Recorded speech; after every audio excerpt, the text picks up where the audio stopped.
Alrighty, finally back with another video. It's going to be another side-by-side video. I'm going to do a DIY snorkel kit, one that I can take off before I go get it serviced. That way my warranty isn't voided or anything like that. So let's take you and see what I got on this table right here. Turn your boom. But you can see it's very DIY going on here. The only legit part we really have is this riser off of what is it? Snorkel My ATV. SnorkelYourATV.com. It's a pretty cool little guy. Except for I wish they would have made this clip in. It's on the directions as you glue it in there, along with the little mesh screen or whatnot. And they even tell you, see, Loctite stick and seal right there in red. And they had every kind of Loctite at Lowe's except for that, apparently. So we're going to use the extreme glue. It's good for water, temperature. It says vertical. It just means it's the gel. It doesn't drip as easy. And let's see, impact resistant vibration. So that's definitely what we wanted on this vibraty Honda Pioneer. Good units, but they do vibrate. This was $41, tax, shipped and all. And they got a ton of stuff on their website. Let's see, and at Lowe's, I spent 73 doll hairs, and I got a couple extras because I'm going to try not to run around too much and have to go back and forth, but on these projects, you know how that goes. I probably will have to do that. But, you know, a couple of things. I'll barely use any glue, so I'll be able to use that for work. The glue right there, I'll barely use any, so I'll have it around. I'm gonna vent the rear diffs with this. I still have to go get some gas tank tubing or fuel resistant tubing for the gas tank. Got some T's right there to extend them, and couplings, of course some spray paint. So let's get to doing this. Oh, also got a big old, I think it was 8 to 10 foot piece. I cut it in half. I could transport it a little easier. And this is why we're doing this right here. The factory intake is right there. And they're just real prone to taking on dust and stuff. So even if I'm not going to be swamping this rig, the intake's going to move up here to where it gets a little less dust instead of straight off the tires and stuff. Because the dust comes up off the ground, so it's worse the lower it is. That's the idea anyways. Let's get started.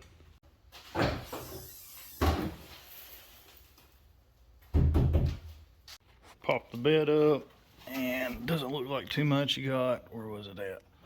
A little, what looks like to be a 10mm bolt right there, and a clamp down there, and I believe you can do some fan dangling it and get it out. So that's what we're going for. Somebody needs to watch this thing.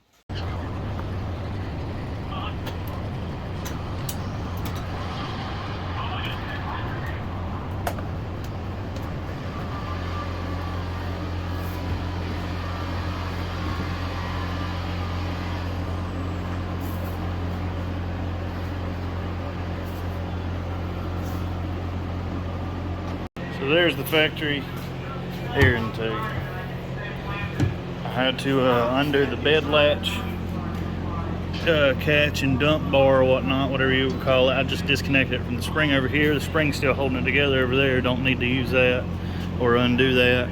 You may not have to undo that bar. You might be able to wiggle it out, but I got tired of messing with it and it's just out of the way for now.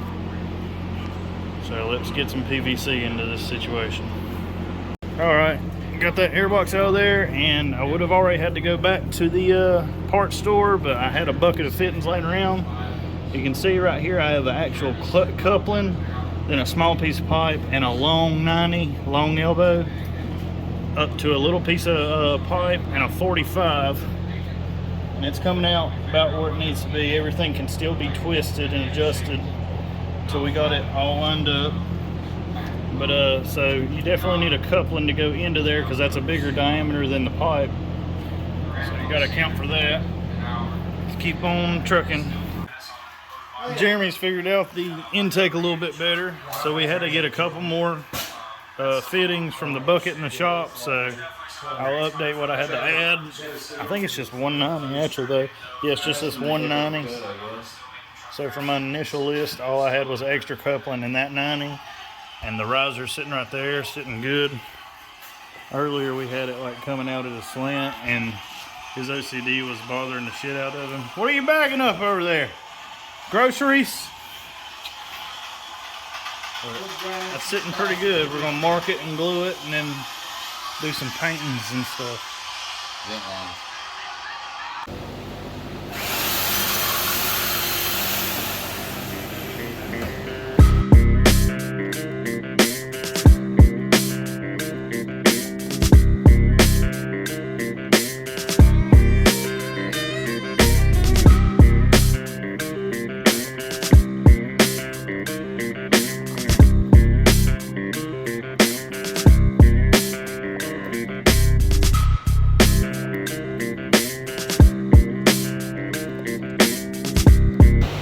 See, we got her on there. We marked all the couplings and took them off one at a time and glued them. And the bed goes down great. We got the rod back on there. And it's just, I got zip ties right now. I'm planning on making like clamps or something other. Something a little bit more rigid than zip ties, even though they are a very versatile tool. Aim it that way no water roosts get up into it, or less water roosts will get up into it. Somebody flies by you or anything, but it's not hurting the seat belt at all. It's not really taking up passenger room because you see the seat ends right there and it's up against this. The net door is still functional, and there's still some movement that can be done on that coupling right there. I can move it that way or that way an inch. So there's that. I'll take it off and paint it.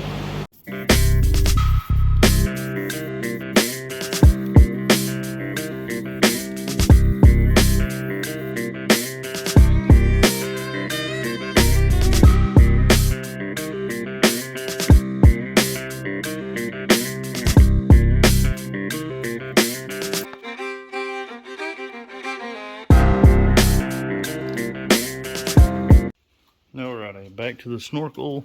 Doing vent lines right now. Right here is the hole that the rear vent line went in. I'll probably find a plug or a bolt to cap that off so no more water and mud and crud goes in there that needs to. You can see I got it.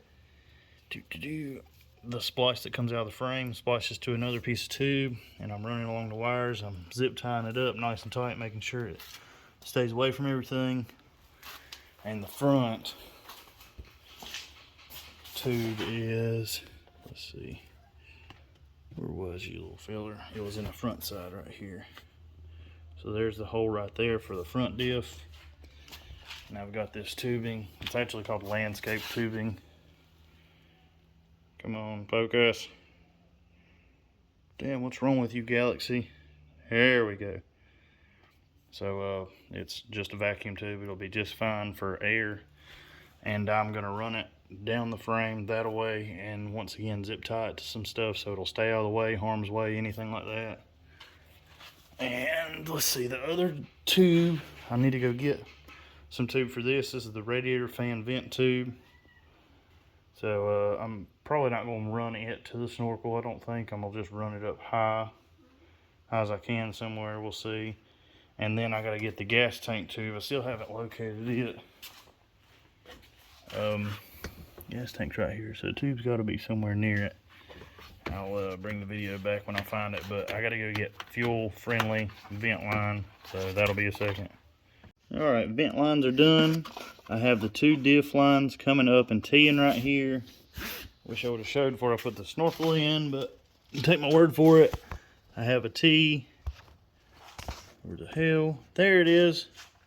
I have a tee right there, and it's zip tied down to where nothing will kink.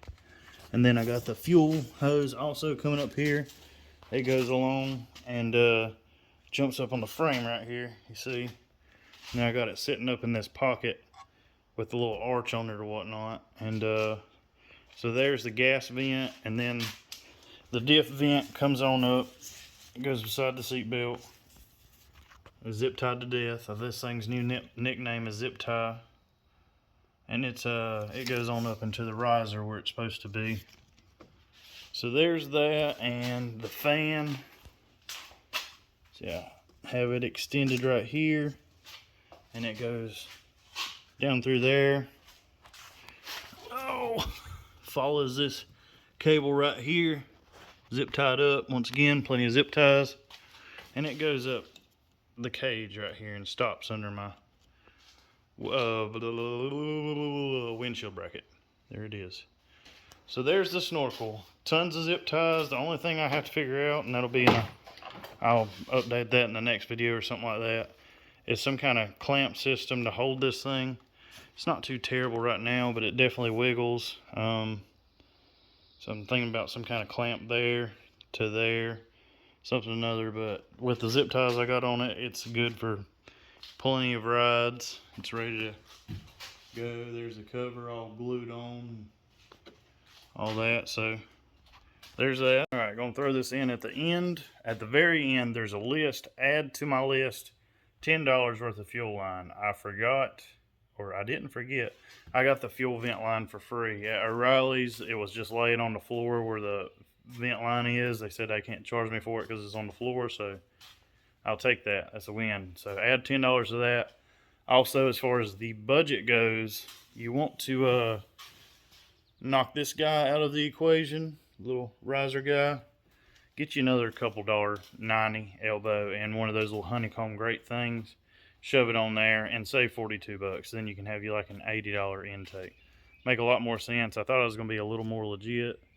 It doesn't look bad, but I could have saved some more money on the budget aspect. So there it is. More truck stuff to come, car stuff to come, turbos, nitrous, this, that, and other. Gonna try to get back in the swing of things. You know how life goes. I just hadn't had no time really. So like, comment, subscribe. Let's see if we can go put this thing in a mud hole, or I don't like mud. We'll do a creek, something like that. But most importantly, if you tell anybody today, tell your mom and them about us. Sometimes the burro's got to show you how to climb the hill. He's about to ride that Can-Am too.